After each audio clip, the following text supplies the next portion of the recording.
welcome back to On Base Live in your Bleacher Report app. I am your host, Mookie Betts, and today we're in beautiful Seattle, and we have Mr. Julio Rodriguez. What's going on, brother? Chilling. Excited to be here. Make sure you hold the mic up when you talk. Everybody want to hear you, man. You know, there was a tweet that came out, and I seen it, and it said, "Mook, while you're in Seattle, you have to get Julio." So I think this interview is much anticipated. So thank you for coming on, bro. No, thank you for inviting me, and it's definitely going to be a cool one, man. It's going to be a good one. So you're two-time All-Star, 2022 Rookie of the Year, and you won a Silver Slugger last year. Has the big leagues been a dream come true so far? I mean, definitely. You know, you definitely know it comes with struggle, it comes with all that, but just being here, it definitely has been a dream come true, man. Like, it's everything I dream of and more. That's what I can say. We're gonna get to that struggle part of it, because I think, you know, with this being your second year, you've probably learned a lot, and we're gonna get into that. But first, we're gonna play on base, off base. You've seen the show, so you know what I'm talking about. Mm-hmm. First, we're gonna start with Dunkin' Donuts is better than Starbucks. Are you on base or off base on that? When it comes to coffee, or what? Yeah, we're gonna go with coffee. I like Starbucks better. Starbucks. So you're off base. So I'm kind of like torn, because Starbucks is good. Like, you know, I'm not a coffee guy. I would drink tea. But being in Boston, bro, Dunkin' Donuts is everywhere. I mean, we're in Seattle, though. This is a true Starbucks is everywhere here. Yeah, Starbucks is everywhere too. And I've seen some of the original signs of Starbucks around here. You know, I thought there was just one logo, but there's a bunch of different ones, and like they're on every corner. The first Starbucks is actually by the marketplace. It's close by, the first ever. The first ever Starbucks? Yeah, the logo is different and everything, so it's pretty cool. I mean to go, even though the line is pretty big though. Oh no, never mind. Never mind. No, it's over. So when you go to Starbucks, what's your order? What do you get? I'm a big hot coffee, but I take caramel macchiato. I don't know about none of that. Okay, so you get like 2 squirts of caramel on? No, I mean, that's kind of the name of the coffee that they got over there. But I like it hot normally. That's what we drink. Oh, you don't do iced coffee?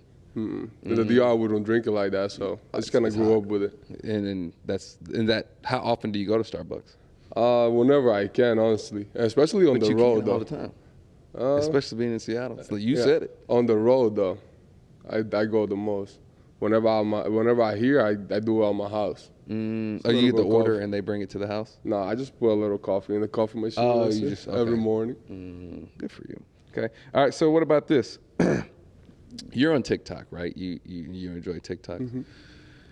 Have you? What about you thinking about the Roman Empire more than once a week? Do you know about that? The Roman Empire? Roman Empire. No, I don't know much about that. Me neither. Yeah. I just seen it on TikTok, and I figured, you know, I might as well throw it out there and ask. You know, you're, what, 20, 21, 20, 22 years old. Oh, my gosh, I missed it year. So I figured you may have seen it. So evidently there's these girlfriends or wives or whoever, they ask their partner, do you think about the Roman Empire? Now, if you ask me what the Roman Empire is, I can't really tell you, because it was a long time ago. I'm on base with you on that. Yeah, but evidently they say guys think about it. I've never thought about it. You know, it is what it is. I figure you may know. So, what about the next one? Roberto Clemente's number 21, should be retired. On base or off base? On base. I'm on base on that too. Really, really on base. What all do you know about Roberto Clemente? I mean, he was definitely the first Latin Hall of Fame. And 3,000 hits. 3,000 hits. He was cold. And definitely, like, I feel like for us too, it was a bridge. You know, like it was a bridge for us, like for the Latin community. Just like Jackie Robinson was here in the States, I feel like that was our Jackie Robinson. So I feel like he's definitely definitely on base with retiring his number. So if we start a petition to get his number retired, Julio Rodriguez is going to be one of the first names on You heard it here. Okay, so what about this? Seattle deserves the NBA team Definitely, too. on base. So you're a basketball guy. Yeah, I like watching some basketball. Who's your guy?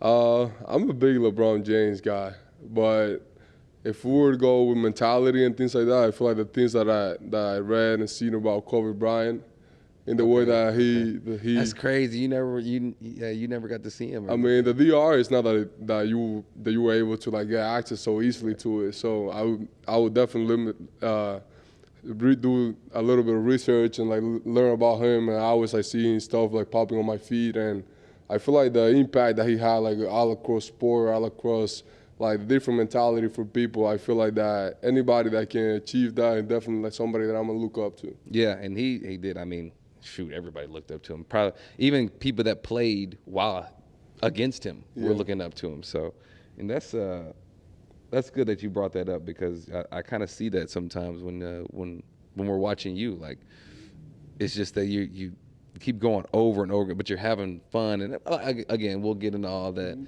as we learn who Julio Rodriguez is. So you're going, and this is your second year, and like I said, you won Rookie of the Year last year, but usually your second year is when you kind of go through your slumps and you hit your bumps and bruises and all those type of things. How has it been for you this year? At the beginning, definitely there was a lot of adjustment. You know how it is. Like, you get to the league, you kind of achieve kind of what you wanted in a way, but then there is more. There is always more. There is always thing to learn, and I feel like for me, I feel like adjusting on and off the field was a thing, because, you know, I signed my contract in the first year. I had a lot of things that I need to manage that I didn't have to manage before. So I feel like learning how to balance on and off the field was like my biggest thing. Okay, so what have you done? Because it's hard. It's hard. I mean, you know, especially a young kid in the big leagues. You know, what have you had to do? I feel like the biggest thing that I had to do was setting my boundaries, bro, and setting with people, like family, with friends. people, and like, you know, the people around me. You know, regardless, like setting my boundaries and like setting my priorities clear. Because even though like people around you, sometimes they don't mean to hurt you, they don't mean to do any bad things to you, but at the same time, you need to set your priorities clear, because you have so many more possibilities and so many things that you could do now, that you gotta like realize, okay, this is what I like to do. I can support you guys and every single thing that I can, but I need to get this, you know. Was it really hard saying that? It was hard, but at the same time, they understood, you know. They understood like all the things that I have done, all the work that I put myself through, and like they understood what the goal was. You know, we have other possibilities. We can do all these things, but at the same time, it's like, we're not done yet. You know? We got a lot of things that we need to do. We're here for a reason, and at the end of the day, like, I'm gonna be for you guys. At the end of the day, regardless, I'm gonna be for you guys. But at the same time, I got things that I need to do, and I cannot slack off. Okay, so that's off the field. Yeah. Now on the field, what have you had to do? Because going in, I remember, even after I won MVP in 18 and coming in the next year, like, you have. Obviously, all the people around have high expectations of you. But then you have high expectations of yourself, because you just did it. You were just successful, right? And then you come in and things are different. You know, your body's different, pitching is different. You know, they're attacking you different ways. And so how has that been for you? Because I remember it was hard, man. It was hard trying to live up to those expectations, but paying attention to what's going on the field. And then you got all this stuff off the field. It's just, so take me through that. Like, how has it been going through all the changes and whatnot on the field? On the field, it definitely was a lot of ups and downs, especially in the beginning of the year. But I feel like trusting the work that I put in, trusting like myself, and like kind of like going back to the basics, because I feel like it's easy for us to forget that what really got us here, like that what really like made us successful in that first year. And I feel like kind of going back to the basics and like breaking everything down, that's what allowed me to kind of be back to produce and like help the team in the way that I normally would do it. And it's just that, just kind of sticking to the basic. And What is that? What does that mean though? What is going back to the basics for Julio Rodriguez? for me, just let's say at the end of the year, whenever you're feeling good, like your swing is like on point, like you have done it throughout the whole year, it's easy to just step on the plate and just take a big hack and like make damage with it. But in the beginning of the year, maybe you gotta focus a little more on the pitches in the middle, or like maybe taking your knocks on the other side, and like taking your walks and kind of like just playing the game until you build up until you feel good, to say it like that. It's almost like creating some momentum. Momentum. Like maybe let a walk turn into a hit, and then and then a hit turn into now I'm driving the ball, and now it's been a month, like August, right? And you were hot, right? I think I had a good August, but you did as well. And so you let it all build, and like take me through your August. Like, did you realize, okay, now I'm hot, I gotta ride it, or were you just like, I'm just playing the game? Like, what was it for you? Honestly, I never really think that I'm hot or like cold or anything like that. I feel like you put in the work, you do your routine, it feels good, and you kind of just go and play the game. And I feel like in August, it just felt like I was under control of all that, and that's what it felt good, that I was in the control of my routine, of my time, or like where I needed to be at the right time. So I feel like that's why I was able to have that good month, because I just kept consistent on every single thing that I needed to do. And so for those people out there who probably ask, well, why don't you just do that all the time? Can you explain why we can't just do that all the time? It just doesn't happen. It just doesn't happen like that. I feel like every single person on this side, every single player is trying to do that every single time, but sometimes it just doesn't happen. Sometimes it's a little things in the middle that doesn't allow it to. And I'm telling you, we want to do good. We prepare ourselves, we sacrifice, we do all these things because we want to be good in this sport. But sometimes it's just not going to happen. It's not our fault. That's kind of how the game goes. I mean, sometimes it's you got Julio out there running down and making a diving catch in the gap. Now, instead of me being 1 for 1 with a double, now I'm 0 for 1, and that kind of changes your mind. Everything. It changes everything, and now one diving play could lead to a 0 for 12 where you dive and you miss that. Now I'm 1 for 1 with a double, and I get 4 hits that day just because it's a mental thing. So, but like I said, your August, you had that same mind, that confidence. You may have seen 1 or 2 land. You felt good at the plate, and you controlled the strike zone. You did a lot of really good things. You have been helping your team get to where you guys are now in playoffs again, right? And so how is that? You guys got a lot of young guys too.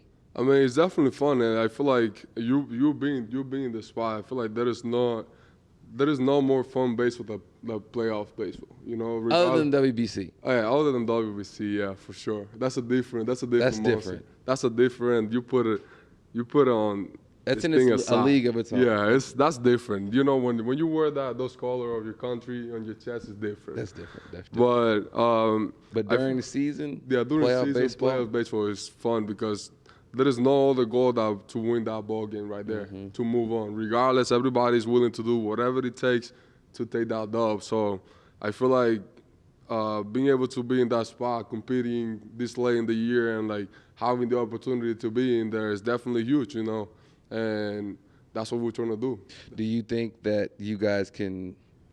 I'm trying to think of all the experience you have around. You have some good experience, some older guys, not even older guys, but some guys that have been around for a little bit. But a lot of you guys are young, and young in playoffs as well. And so do you feel like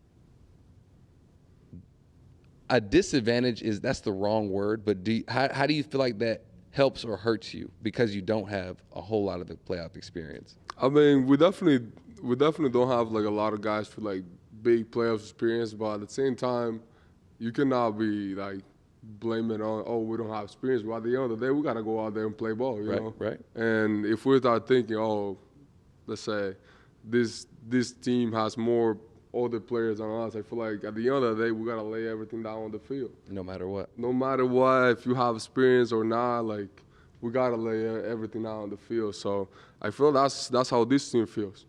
Yeah, I mean, and playoffs is even in the WBC. Now I will say this: either in WBC playoffs and the regular season, at the end of the day, it's all the same game. It's baseball. We're always playing baseball. Now the energy is different. The energy is that changes a lot, right?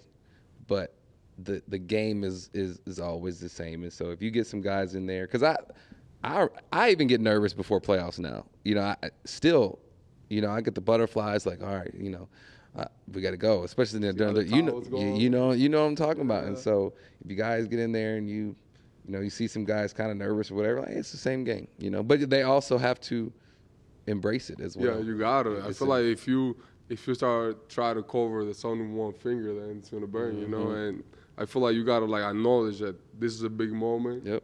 But you just gotta take it like it is, you know. Yep. It's another game. It's a big game, but you gotta like soak it all in. Yep. All right. So you're a 30-30 guy this year. Yep. Praise God. How hard is that to do? I mean, it is hard, you know. I feel like people don't realize how much we run, how much we do, how much wear and tear in your body a whole season is. So and being a center fielder too. Yeah, so like being able to maintain that throughout. Oh, that's cool. Being able to maintain that throughout like the whole year is definitely hard, and be able to stay on the field playing every day. So it's hard. It's hard to maintain that, and I just, you know, like I said, like thank to God to be able to keep me on the field and be able to do that, because, you know, and be able to be part of a selected group that did that is pretty cool. So what do you think about Acuna now? He's what? Crazy. He's probably going to be what, 70, 40? 70-40. Oh, that's man. ridiculous. I just say that people appreciate that. I just hope that people really appreciate that, because from this side, from this point of view, like we know how hard it is to play this game and how hard it is to stay consistent. That's unbelievable to do. It's almost like he's just toying with us. Like he's playing a game. He's playing a game that nobody else is playing. Yeah, he just play his game. That's funny, you know. man. So maybe one day you'll do that, bro. Oh, God willing, we'll see. All right, tell me about the home run derby, because you know, this is your second time doing it. Did it at Dodger Stadium, and then you did it here in Seattle. Like, do you just enjoy it? Or are you gonna do it until you win, or what? I mean, I feel like I'm gonna take a break from it a little bit. Okay. But I definitely enjoyed it. And it's a cool. I think personally, I think it's a cool event. You know, like I got to do it over there in the Dodger Stadium, which I gotta say, man.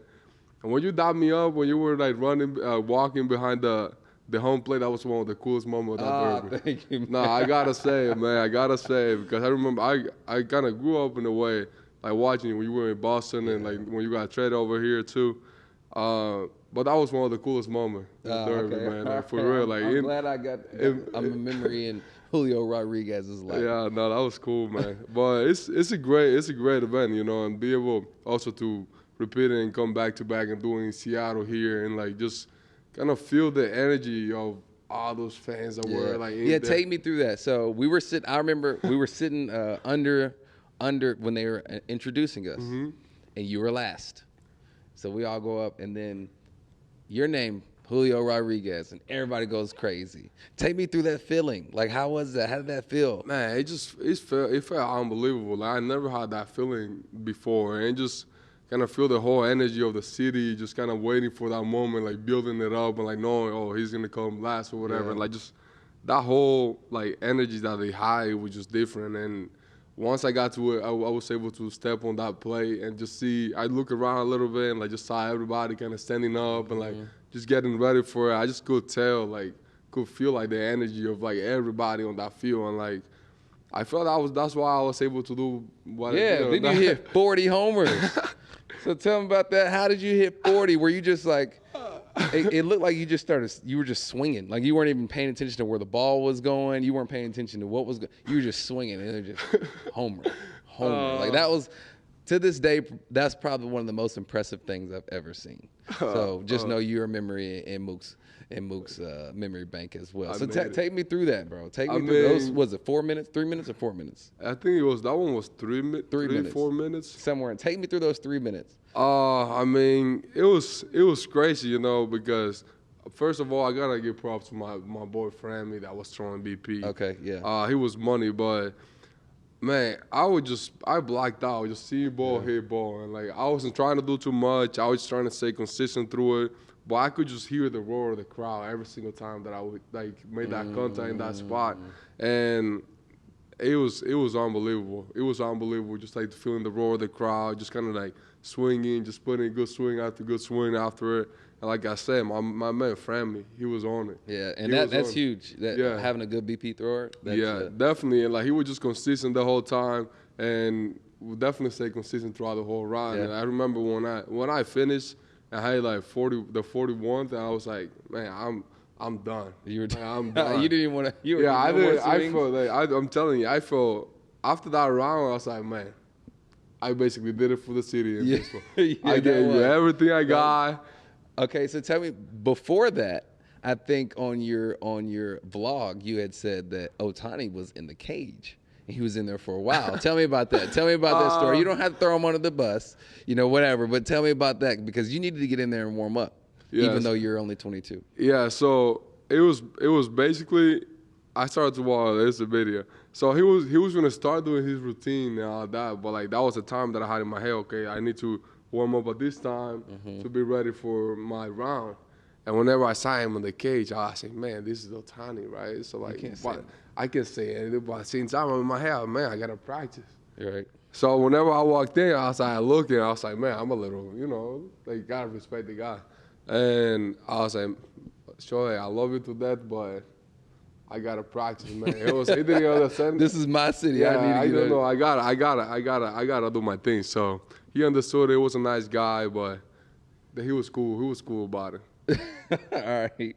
So, and you're a young guy, and I think we all have been trying to kind of change the culture of baseball. We're all doing it in kind of our different ways, right?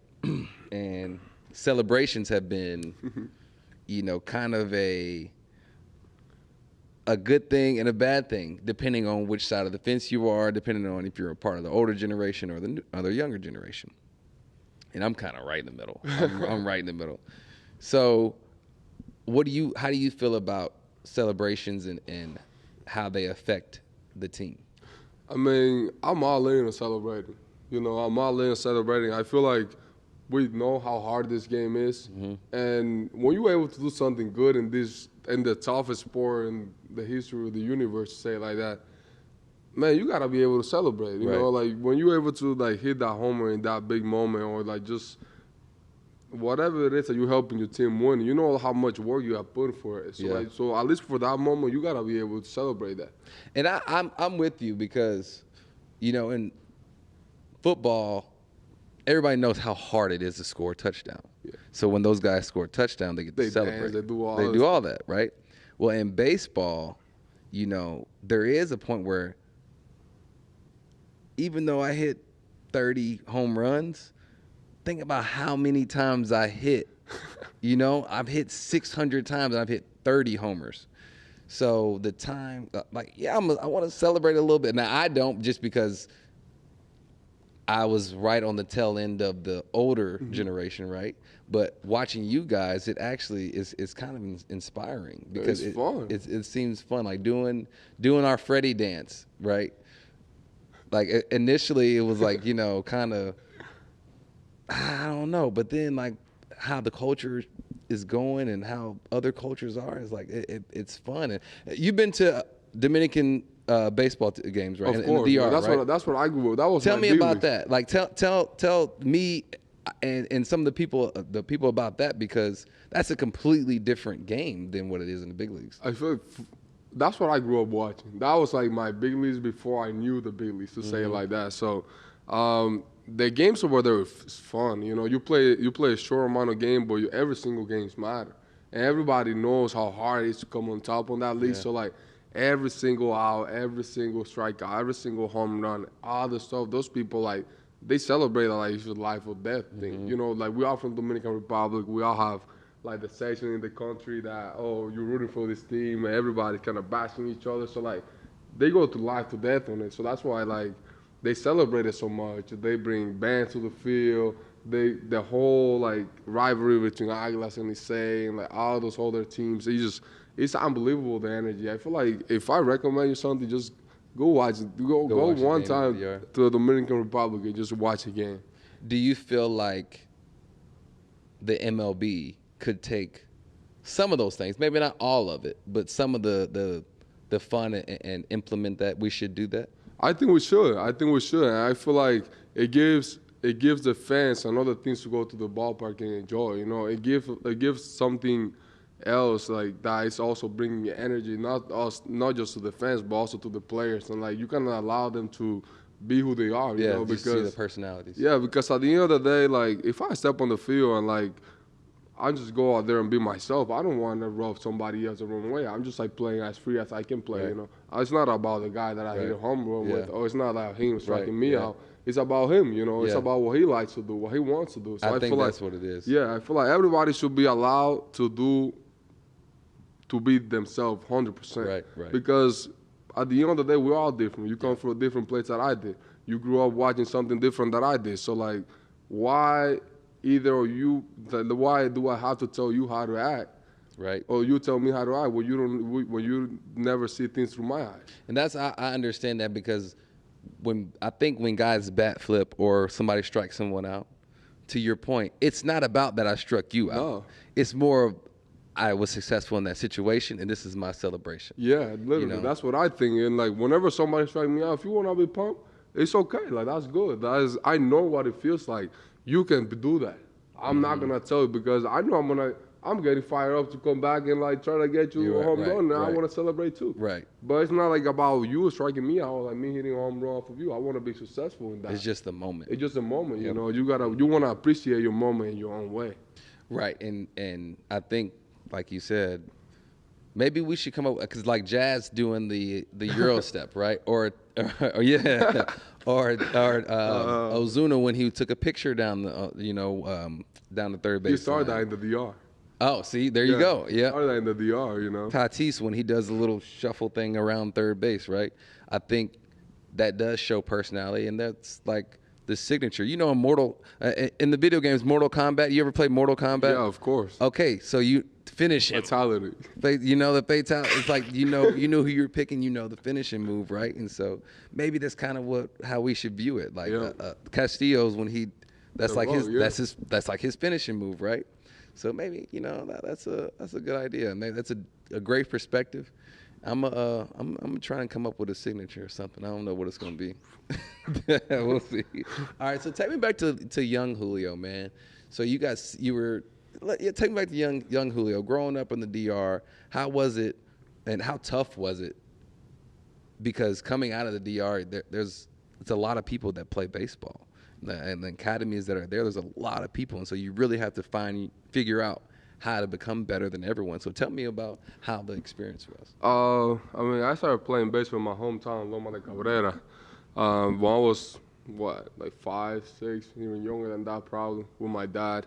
But I started playing there until I was like 14. That's whenever, over there, honestly, I used to play on the streets. I used to play on the baseball field after practice with tennis ball, with like bottles, little cabs, like with every single thing that we could like think of, we would be playing baseball. And like on the streets, everywhere, pretty much everywhere, at school, everywhere. So baseball is everywhere in the Dominican Republic, and I feel like that's also why the competition is kind of hard because everybody wants to be a baseball player. You know, every single kid, their dream and the best way out sometimes is just be a baseball player. That was the case for me. Like it was a whole bunch of other kids. So when I was 14, that's whenever this academy scouted me, and the academy name is called Michelob Bermudez.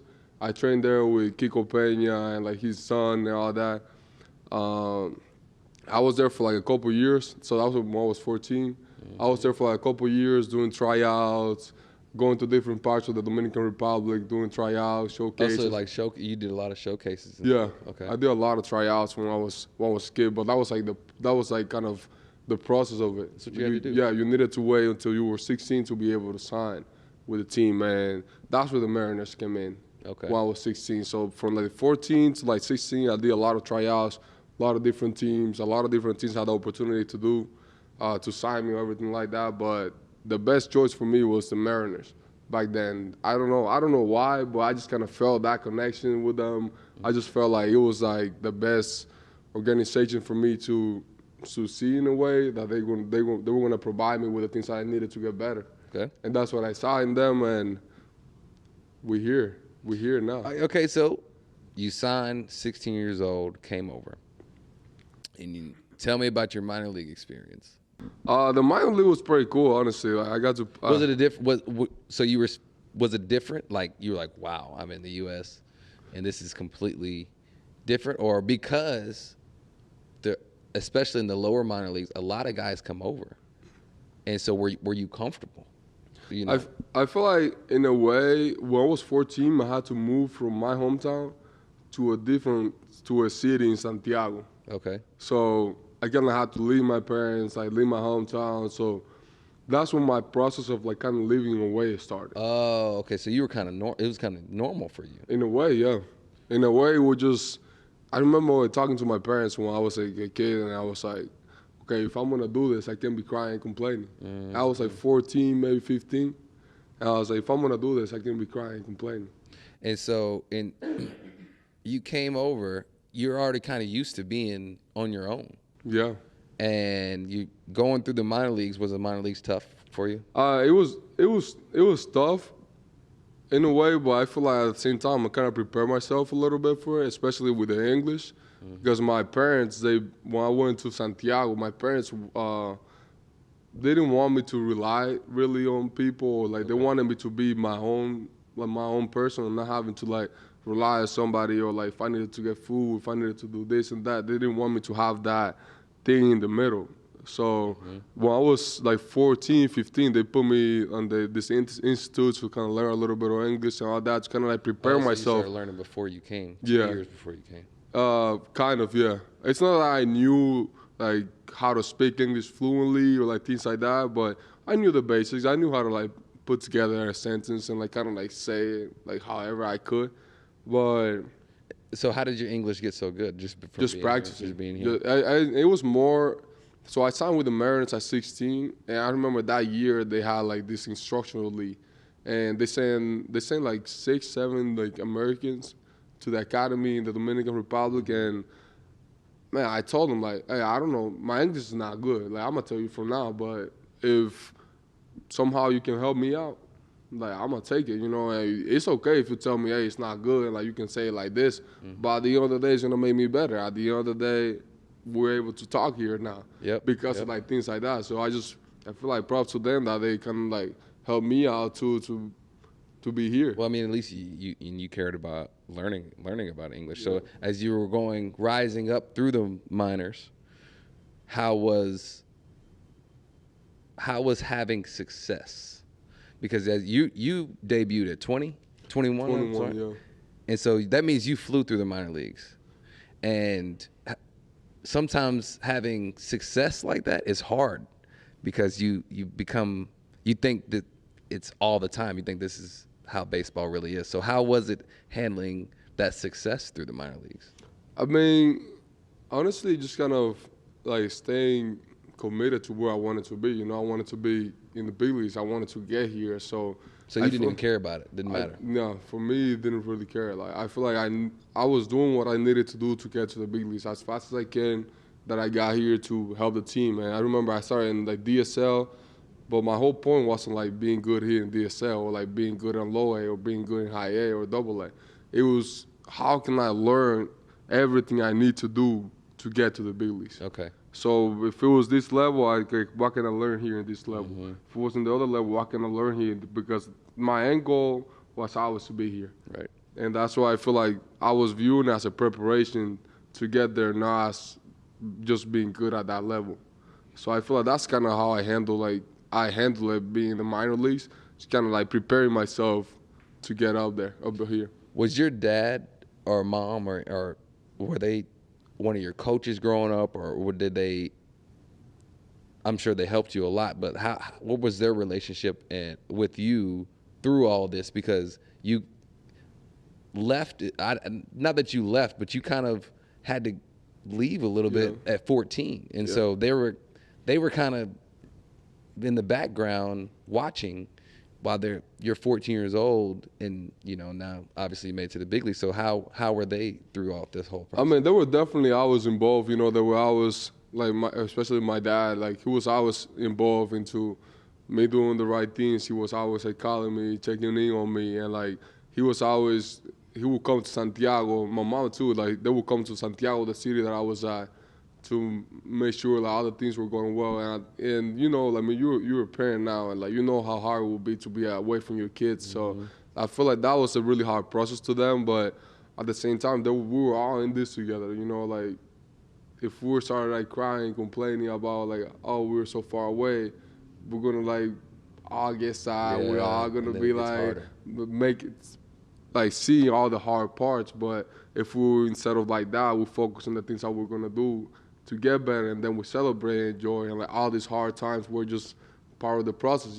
So I feel like they will always support me. They were always there for me for whatever I need to do as a parent, as a friend. Always like giving me that good advice, that we needed, because you go through tough times. You go through tough times, and being able to have them there was definitely like key for all this to happen. You have any brothers or sisters? I do have an older sister and 2 younger siblings, a little boy, a little girl. So do you feel like your older sister, did she help you with anything? Like just having someone else to talk to? I mean, yeah, definitely. I feel like me and my sister, like we always have been pretty close.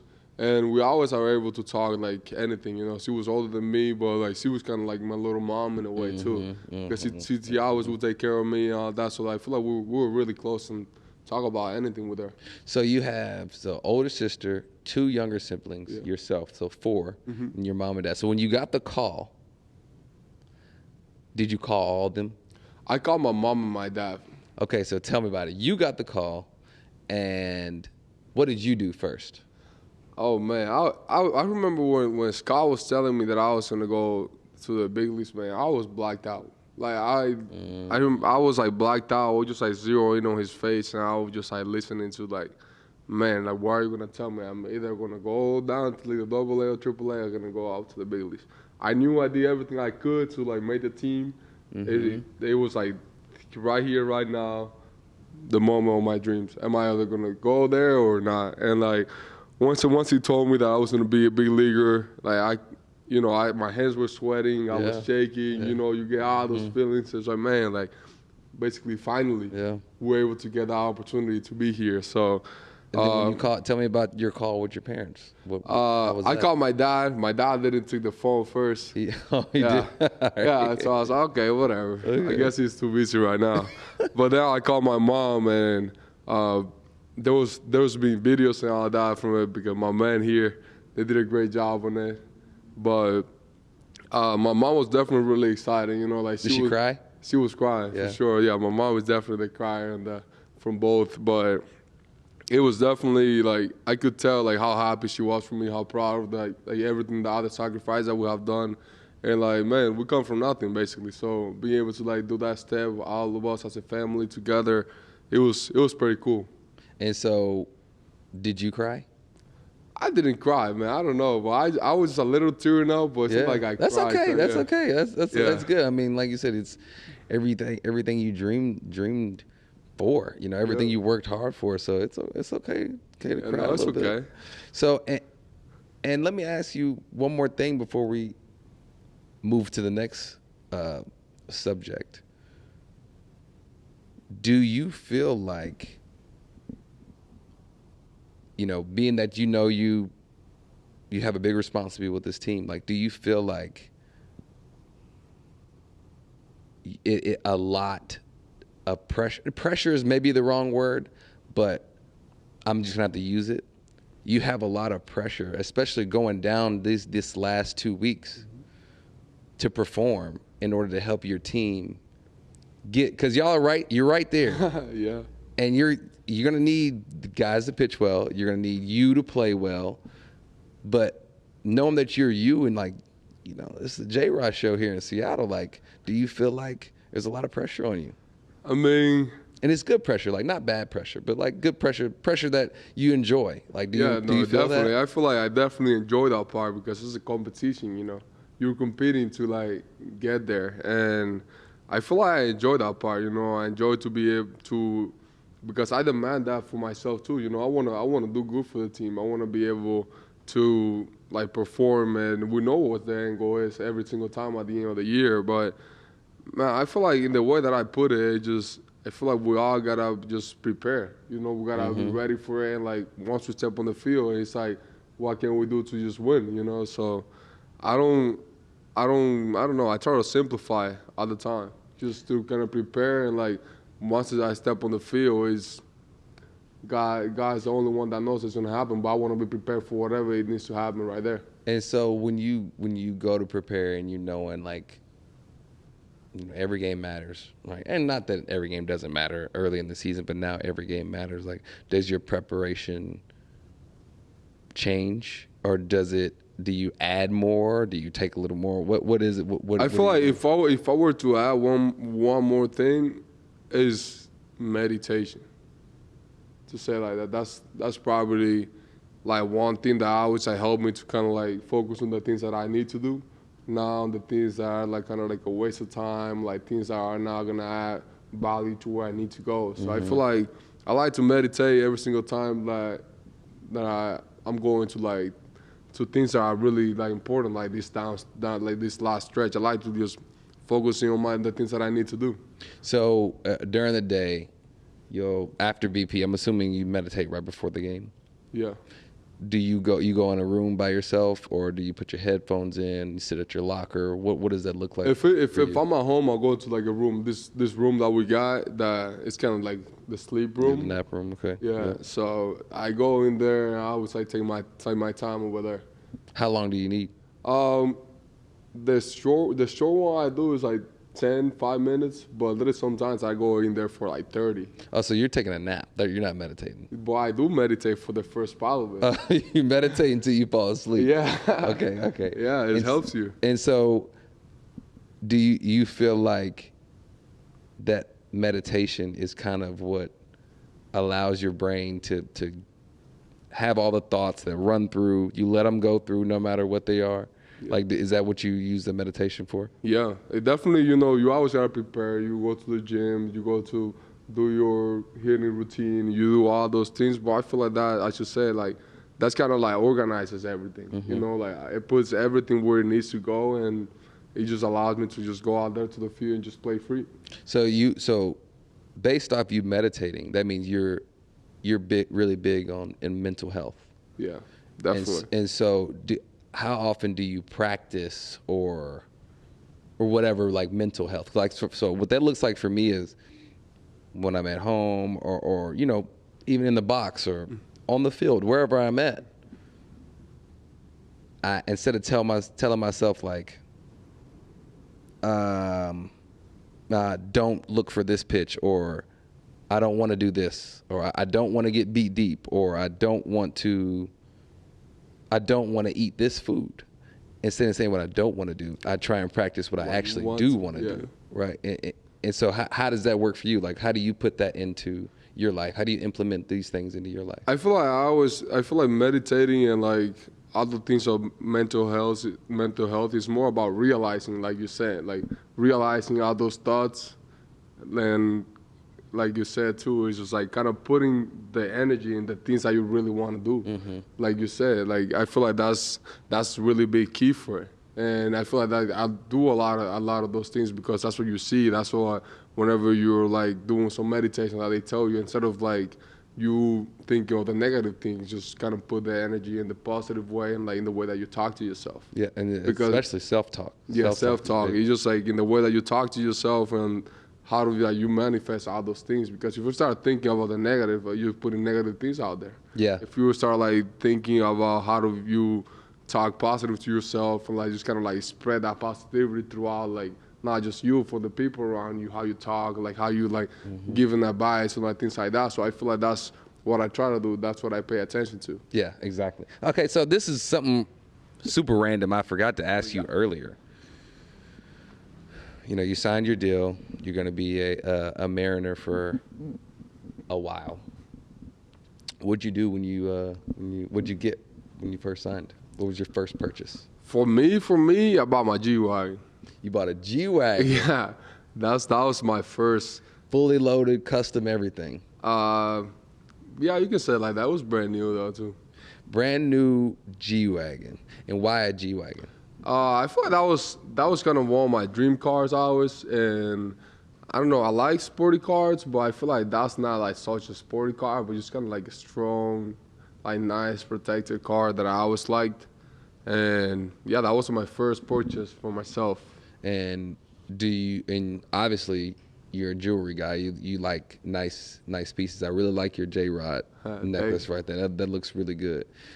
You like watches too? Yeah, but I haven't gotten into it like that. Are you planning on getting into watches? Definitely. And do you actually use your watch when you have a watch? Do you actually use it for the time, or you just got it? No, I just got it. You just I have got a it. phone for that. Yeah. So your watches don't even work. Not really. This one's not working right now. This one's actually working. It working? Okay. Yeah, it's actually working. Okay.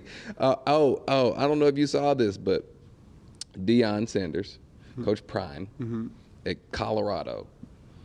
Yeah, do you know much about Deion Sanders at all, Coach Prime? I mean, I definitely know his phrase, like look good, feel good, play good. Okay, so that's him in a nutshell. He there was a coach that told him, or not even told him, that just kind of, you saw him, you know what I'm talking about. How do you feel about that? Like are you on base or off base with glasses during an interview? We're here right now. On base. Yeah, on base. Like it's not. I feel like we were talking earlier. Everybody got their own personality. Right. You know, that was his household was taught that. He doesn't know what in the Sanders household was taught. Like he doesn't know any of that. He doesn't know the value that he was raised with. You know, he sees the glasses and the hat and all that. But what is he about? Yeah. Do you got the time to talk to him and like actually learn about him? So I feel like I'm on base on that. You know, you're doing you. He has to be him. He has to be him. The man said he's packing up all his luggage, and he's bringing a lot of luggage, but it's all Louis. So if he says that, you know, he got to wear glasses in interviews, right? Mm-hmm. So, I mean, again, Coach Prime just being himself, and I think he's like pretty much the number one person everybody could look at. Yeah. Who always is himself, but handles his business as well. And there is space for both, you know. Okay, so let me ask this, because this has been a huge topic on this show. Anime. You watch anime? Definitely. Okay. When did you first start watching anime? Well, I was a kid, like back in the Dominican Republic. Like, I feel like throughout my whole life, I've always watched anime. And do you watch regular TV as well? Not very much. So you watch more anime than regular TV? Definitely, yeah. Does anime, they make movies? They do make movies too, but like it's like more like animated movies like that. Okay, so give me what's your favorite anime? My favorite anime is Naruto. Naruto. Yeah, that's my favorite all the time. And have you watched all the episodes of that? Yeah. Ever since they came out with this second part, it's called Boruto, but it's kind of like his son. I didn't really get much into that one because, you know, like you like your character, you kind of want to see him. Mm-hmm. But yeah, I watched pretty much every single one of them. Okay, so I got this game called Blind Rankings. Blind Rankings? And it's about animes. Oh my God. Okay, so I'm gonna say an anime, and you can't. You can only rank it once, right? Okay. So you don't know all the 5 I'm gonna say. Okay. Let me see. Dragon Ball Z. 2. Dragon Ball Z's number 2. Number That was 2. a quick 2 too. Okay. It's quick too. Dragon Ball Z's number 2. Let's go with One Piece. I'm a lot of people might say a lot of things about this, but I didn't really get into One Piece Okay. because I feel like One Piece is his own chain, to say like that. Like, Okay. and if you didn't start like kind of grew up with it, there's so many episodes. Okay. So I feel like I didn't really get into it because I was a little late to the party, Okay. and it was a lot of episodes. So I Okay. was like, nah. With- I'm gonna put it on 5 because I don't know. 5. I know a lot of people like it, and I respect every single one of you guys. No, but I didn't really- you ain't gotta explain nothing to them. I didn't watch 5. it. I didn't watch it. So it's 5th. 5th. It's going 5th. Yeah. All right. What about Bleach? Bleach, 4th. Didn't watch it. You didn't watch Bleach either. Okay. Demon Slayer. Demon Slayer, I'm gonna put it. You guys just 5 anime? Yeah, there's 5 animes. Okay, I'm gonna put Demon Slayer 3. Demon Slayer 3 and Naruto. Definitely. That's Yeah, one. that's the top 3 I definitely watch. Demon Slayer is really good anime. They sluck up a little bit in the last season. I gotta say that. But Dragon Ball Z and Naruto are my top 2. Dragon Ball Z was the one that basically every single time after school I would literally just run back to make it on time because they would just play one episode Yeah. for like 30 minutes. I wanted to make it on time for that. Did you ever like draw the characters? Not really. I'm getting into drawing a little bit, but Oh, you're getting into drawing. yeah, I'm trying. I'm trying to learn. So if anybody got advice for me, send it this way. Okay. All right. So I got some fan questions before we wrap. All right. So first question is, people are split on sunglasses during adult conversations. That's not a question. This is a statement. Someone is riding with us when it comes to glasses. I on set, you know, on during interviews, whatever. I don't understand why people care so much about someone else wearing sunglasses. Like, cause to me, it's like it ain't affecting your day. No. It ain't got nothing to do with your day. Nothing. Literally. You at work or wherever you are. And you're trying to judge over here. You know what I'm saying? And I'm just over here vibing with Julio with glasses on, and now we gotta take them off. So, anyways, next question: what's your dream home run derby matchup? My dream home run derby matchup. They can be from the past or now. I mean, I feel like I really wanna watch Giancarlo, Judge. Ooh, Who else? Blatty for sure. That's from what I watched. Senior. Nah, I want to Junior. watch Junior on Okay. it again. Okay. I want to watch. He was a big home run derby guy. That had a really big home run derby. Is George Hamilton. Oh yeah. He had a People didn't know about that. he had a crazy home run derby. So you got Vladdy Jr. You said Yeah, right? Blatty, Judge, Judge, Stanton, Stanton, Josh Hamilton. One more. Bonds. Barry Bonds. I want to just see that guy swinging. It's Yeah, I would love to see him in person. Imagine just to see like, no man, that's. That's crazy. Okay, we got another question. Would you rather spend a year on Mars by yourself or party on an island with your friends? Party on my island with my friends. You couldn't do it by yourself. No. I don't think I could do it by myself either. Imagine something weird just coming out of there. Yeah, and Mars, Oh. like, where we come with that question from? What am I gonna do on Mars? Okay. If it's going to Mars with my friends, maybe, you know. I'm going on the island no matter what. I got one more question. Last question. Would you rather hit a walk-off home run to win the WBC or make the catch to win the World Series? Wow. Make like we'll say rob a homer to win a World Series. Rob a homer to win a World Series or hit a walk-off homer to win the WBC. Wow, man, that's such a hard question. Can you do both? I think it has or in there, so you got to choose one. Ah! Yeah. Man. Man. That's so hard. For those who are watching this, that's how much the WBC matters to us. Yeah. Or that's how it makes us feel. Yeah. Like it means this much that he has a hard time answering this question. But you got to answer it though. There ain't no way around. Oh my God. Oof. Man, that's hard. Mm-hmm. Can we leave that for the next episode? Mm-mm. Let me see. It's just one or the other. I mean, man, I love you, Mariners fans, but I want to do it for the country, man. I want to do it for the country. Do it for the DR, Julio. Wow. Hey, that's real though. I'm glad you were honest. I'm glad you were honest about that because, you know, I'm not Dominican, so I'm sure.